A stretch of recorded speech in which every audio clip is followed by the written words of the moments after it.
Le débrief et les résultats de WWE Raw, c'est maintenant sur le coin du ring.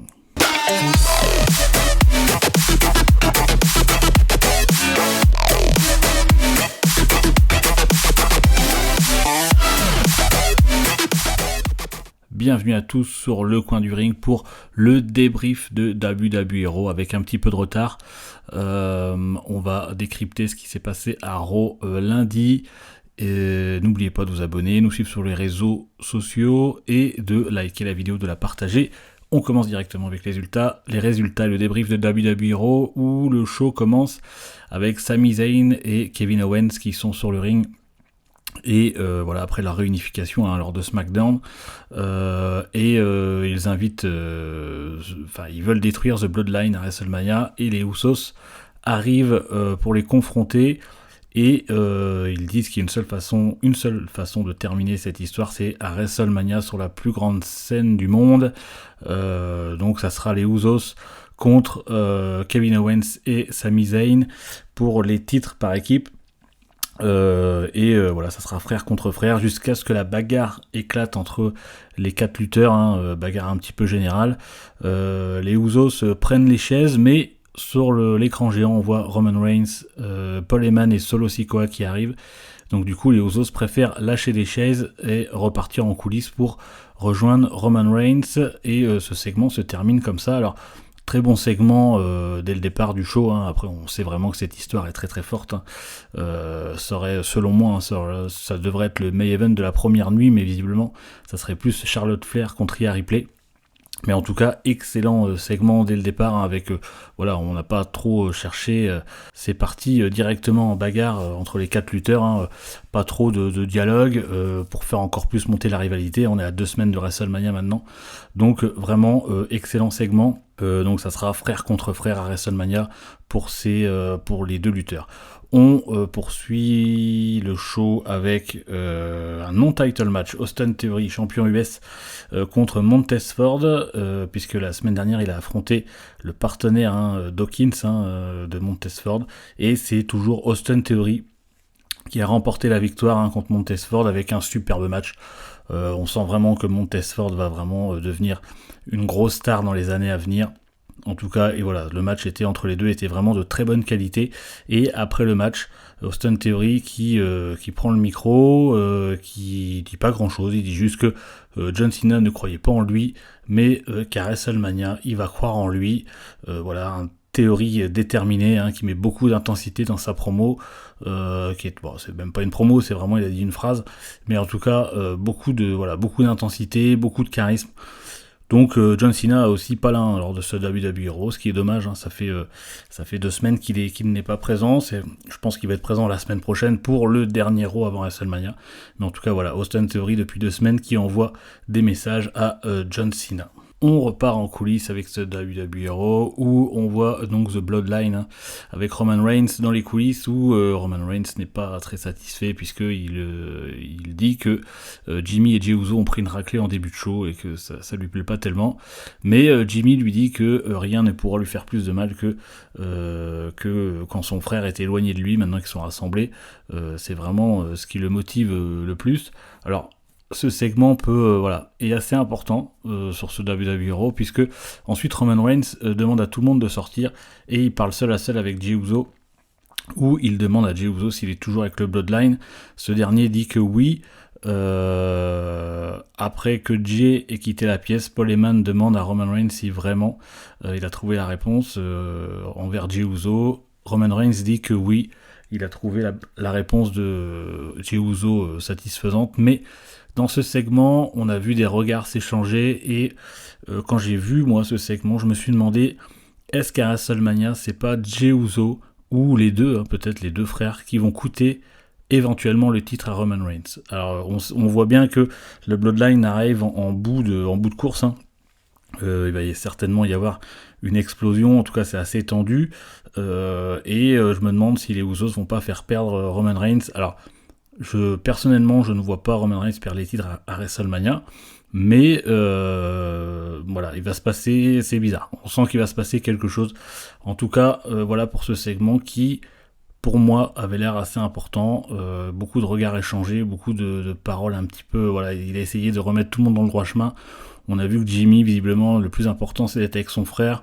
C'est pas tellement l'intérêt de Roman Reigns. Donc, voilà, Jey Uso qui a un regard assez tendu. On sait que la promo de lundi dernier avec Sami Zayn, où Sami Zayn lui a dit que Jey Uso aurait aimé frapper Roman Reigns avec une chaise, mais qu'il a pas eu le courage de le faire.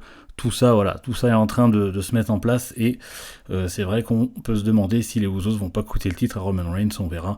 Réponse maintenant dans très peu de temps. On est à moins de 2 semaines de WrestleMania.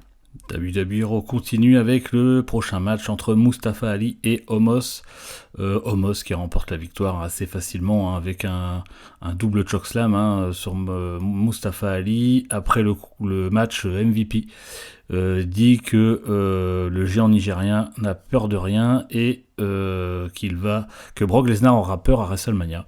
Donc voilà, promo très courte aussi également pour MVP et Omos sur cette rivalité de WrestleMania qui est aussi assez faible, faut être honnête. Je pensais avoir un petit peu plus de choses, mais visiblement Brock Lesnar non plus n'était pas présent lors de WWE Raw, donc voilà ce qu'on pouvait dire. C'est un peu Omos qui gagne facilement son match contre Mustafa Ali. WWE Raw continue avec Logan Paul qui est sur le ring pour son Impulsive TV, voilà, où il fait un peu la promo de lui-même, où il dit que il en a rien à faire, que les gens ne l'aiment pas.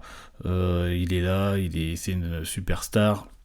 Il est divertissant, il est connu dans le monde entier, et du coup, Seth Rollins, on voit Seth Rollins qui est dans le camion de la régie, qui coupe le micro de Logan Paul, qui s'amuse un petit peu voilà, à embêter Logan Paul là-dessus, jusqu'à ce qu'il lance son theme song, et où il arrive directement sur le ring, vers le ring, où une bagarre éclate. Alors, les officiels séparent les deux lutteurs, et Seth Rollins saute sur les gens de la sécurité et quand il se relève, Logan Paul lui remet une droite, ce qui met KO de nouveau Seth Rollins. Ça fait le deuxième KO qu'il prend de Logan Paul. Donc voilà, rivalité qui s'engage bien pour WrestleMania. On sait que Logan Paul est très performant dans le ring. C'est vrai qu'il arrive bien à jouer avec la caméra, il est assez fort en promo, et il est plutôt bien mis en avant, la rivalité est plutôt bien construite. Seth Rollins qui toujours très divertissant et qui se prend de nouveau un deuxième KO. Alors pour l'instant il n'a pas tellement l'avantage sur cette rivalité. Je pense que le dernier Raw de lundi prochain va être assez explosif, puisque on sait que c'est le dernier Raw, donc ça va partir un petit peu dans tous les sens. Et en tout cas c'est bien ce que Logan Paul est par rapport à d'autres. Par exemple, il est assez présent pour faire monter cette rivalité, donc c'est assez agréable de le voir du côté de la WWE, du côté des weeklies. Le prochain match de Raw, où c'est Dominic Mysterio contre Johnny Gargano en match simple, et c'est Dominic Mysterio qui remporte la victoire après que ce dernier était sur la 3e corde. Johnny Gargano voulait faire une superplex à Dominic Mysterio, et en fait Dominic Mysterio l'a contré avec une front suplex pour lui faire ensuite le frog splash et le compte de 3. Donc Dominic Mysterio remporte la victoire, et après le match, le fils de Rey Mysterio prend à nouveau le micro, il se fait beaucoup huer. Voilà, on sent que le travail de la WWE a porté ses fruits pour le faire passer comme un très gros heel. Il reprend le micro et il dit que vendredi, lors de SmackDown, visiblement toute la famille de Rey Mysterio sera réunie et qu'il sera là pour un peu foutre le bordel comme d'habitude, et il promet que Rey Mysterio va accepter son challenge pour WrestleMania 39. Alors il est fort probable qu'il se passe quelque chose d'assez marquant pour que Rey Mysterio soit énervé au point d'accepter, au point où il fasse sortir Rey Mysterio de ses gonds. C'est pareil, cette rivalité est plutôt bien construite et superbement construite, puisque voilà, on voit un Rey Mysterio qui arrive à se canaliser, qui est plutôt calme, et jusqu'au moment, je pense, justement vendredi à SmackDown, il va se passer quelque chose qui va faire sortir Rey Mysterio de ses gonds, où là, effectivement, ça va partir en vrille, et il va accepter le challenge pour WrestleMania. Certes, est-ce qu'il va frapper sa mère, sa sœur, on sait pas, mais en tout cas, rivalité de famille, vraiment bien faite, et voilà, Rey Mysterio qui refuse pour l'instant, et qui a dit d'ailleurs la semaine dernière qu'il refuserait d'affronter son fils, qu'il ne l'affronterait jamais en fait. Donc on va voir ce qui va se passer à SmackDown, mais intéressant. En tout cas, on verra vendredi ce qui va se passer.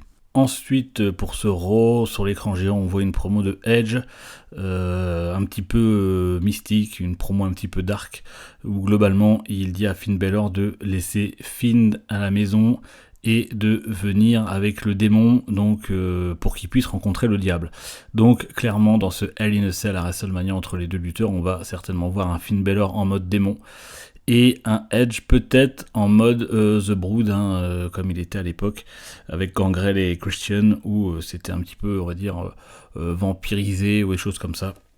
En tout cas, un Edge avec une promo mystique assez sympa à suivre aussi. Cette rivalité avec un Hell in a Cell qui s'annonce visiblement, en tout cas d'après les différentes promos, les différents segments, violents. En plus, c'est certainement le dernier Hell in a Cell de Edge dans sa carrière, donc je pense qu'on peut être surpris et avoir des choses qui vont sortir du lot, surtout à WrestleMania. C'est pareil, j'attends ce match avec quand même pas mal d'impatience. On continue ce Raw avec Rhea Ripley qui arrive sur le ring, pareil, pour faire une promo, pour revenir sur ce que Charlotte Flair a dit vendredi à SmackDown, où qu'elle est une star de la WWE. Eh bien, Rhea Ripley a dit qu'à WrestleMania, elle va devenir championne et elle deviendra la plus grande star de la WWE, et que Charlotte Flair aura peur de Rhea Ripley. Alors voilà, toujours pareil, ça poursuit la rivalité entre les deux lutteuses. Pas la semaine dernière, mais vendredi à SmackDown, elles en sont venues aux mains. Donc pareil, rivalité qui monte crescendo, sachant que, comme je le disais tout à l'heure, ça sera certainement le main event de la première nuit. Alors ce match pourra vraiment être très bon à WrestleMania entre les deux lutteuses. C'est vraiment, si elles sont au top niveau toutes les deux, et si l'alchimie prend entre les deux lutteuses, ça peut vraiment être un super match féminin. Donc à voir ce que ça va donner. En tout cas, après cette promo, Damage Control est venu couper Rhea Ripley, et Bayley dit que si Ripley veut des conseils, elle a qu'à venir lui demander, puisqu'elle a déjà battu Charlotte Flair dans le passé. Rhea Ripley qui refuse évidemment, elle a besoin d'aide de personne, ce qui engage un match simple entre les deux lutteuses, Rhea Ripley contre Bayley. Et c'est évidemment Rhea Ripley qui remporte la victoire, mais pendant le match, Dakota Kai et Io Sky ont essayé d'intervenir pour faire gagner Bayley, mais Becky Lynch, Lita et Trish Stratus sont arrivés pour un petit peu équilibrer les choses, pour aussi poursuivre la rivalité avec Damage Control. Donc voilà, après il s'est rien passé de vraiment particulier entre les trois lutteuses, mais petite provocation durant le match de Rhea Ripley-Bayley qui a vu la victoire donc de Rhea Ripley. Raw se poursuit avec le prochain match en single match entre Ricochet et Chad Gable. Alors, Ricochet est déjà une star, mais Chad Gable, on attend son push avec impatience. En tout cas, match d'excellente qualité entre les deux lutteurs, évidemment, qui sont pas encore mis en avant comme ils le devraient, mais je pense qu'après WrestleMania, ça devrait peut-être changer. En tout cas, c'est Ricochet qui a gagné le match. À la fin du match, Chad Gable a été distrait par Maxine Dupri qui vient chercher Otis en ringside, ce qui fait que ça détourne un peu l'attention de Chad Gable. Et Ricochet en a profité pour le mettre au sol et lui faire son Shooting Star Press. On poursuit avec l'autre match en tag team match où Bianca Belair et Asuka font équipe alors qu'elles vont s'affronter à WrestleMania contre Chelsea Green et Piper Niven.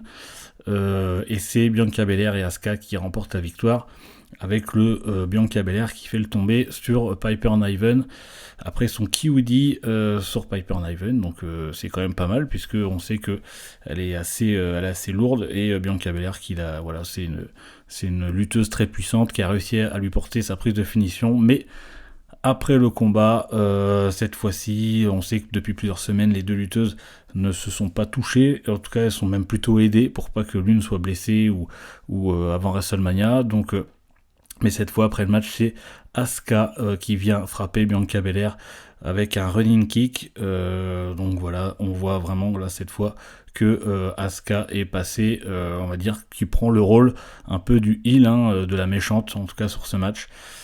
Pareil, match entre les deux lutteuses qui devrait être assez bon normalement, assez rythmé, et peut-être avec une Asuka future championne d'Euro. On verra ça dans un peu moins de 2 semaines maintenant à WrestleMania. On arrive au segment principal de WWE Raw où Roman Reigns, Paul Heyman et Solo Sikoa sont sur le ring et rejoints par Cody Rhodes pour la confrontation entre les deux lutteurs. Et Roman Reigns qui dit, voilà, une promo un petit peu, on va dire, qui part dans le privé, qui dit que Cody Rhodes fuit à chaque fois que quelque chose lui pose problème. Quand quand la WWE voulait qu'il fasse Stardust, il est parti de la WWE parce qu'il ne trouvait pas sa place. Quand il a créé une autre promotion de catch, en parlant évidemment de la EW, et qu'il n'a pas réussi à s'imposer là-bas, il est parti de cette promotion. Enfin voilà, en plus un petit pic vers la EW, donc ça c'était plutôt intéressant, ça a fait beaucoup réagir les fans, que ça soit pendant et après le show évidemment, même du côté de la EW. Voilà, donc en gros Roman Reigns dit que Cody Rhodes est plutôt un lâche, que même son muscle pectoral a lâché, tellement il est lâche. Alors c'était une bonne promo entre les deux lutteurs, mais Cody Rhodes lui répond que le 3 avril, après donc WrestleMania, Roman Reigns va avoir un goût amer, puisque selon lui, Jey Uso va le quitter, Jimmy Uso va le quitter, Solo Sikoa partira aussi, et Paul Heyman redeviendra l'avocat dont il était, et pour se trouver un nouveau client.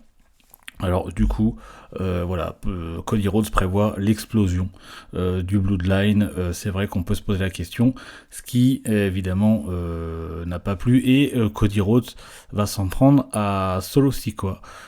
Plus personnellement, quand Roman Reigns, Paul Heyman et Solo Sikoa allaient quitter le ring, Cody Rhodes dit qu'il sait que Solo Sikoa n'a pas ce qu'il faut, et en fait donc Solo Sikoa s'arrête et il vient pour essayer d'attaquer Cody Rhodes, mais Cody Rhodes le repousse avec un coup de pied. Sikoa veut continuer l'attaque, mais Roman Reigns monte sur le tablier du ring et va attraper Sikoa à l'épaule et lui dit de descendre. Et quand les caméras se sont éteintes, on a vu ça passer dans les réseaux sociaux, on a vu Roman Reigns qui ont engueulé Solo Sikoa d'avoir un peu dépassé la ligne, de ne pas avoir obéi à ses ordres. Donc c'est vrai qu'on sent que Roman Reigns a du mal à se faire obéir par les membres du Bloodline, qui on voit bien qu'il y a des tensions et qu'il n'arrive plus trop à gérer les membres du Bloodline. On voit bien que ça soit Kevin Owens, Sami Zayn ou Cody Rhodes, ils essayent un peu de retourner tout le monde contre Roman Reigns, ce qui amène forcément des doutes pour WrestleMania, ce qui va peut-être même faire coûter le titre à Roman Reigns à WrestleMania. En tout cas, si jamais Roman Reigns perd les titres, je ne le vois pas perdre clean. C'est vrai qu'il n'est pas impossible que ça soit Sikoa ou les Usos qui viennent lui coûter la ceinture, il va se passer quelque chose, je pense. Le Bloodline arrive sur ses dernières semaines de domination à la WWE. Maintenant, est-ce que Roman Reigns perdra le titre pour autant ? On n'en est pas sûr. En tout cas, voilà pour les résultats, le débrief de WWE Raw. N'hésitez pas à vous abonner, à rester en contact avec nous sur les réseaux sociaux. On se retrouve très vite, à bientôt.